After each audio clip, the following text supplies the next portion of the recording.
এটি কি গো? রাঁচি। আবে এটি কোথা থেকে তৈরি হয়েছিল? রাঁচি।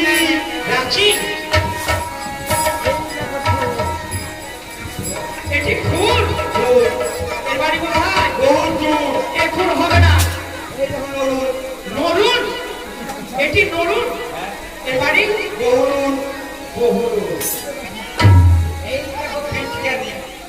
মানে মা ফিটকারি। এটাই আধা ইট গো।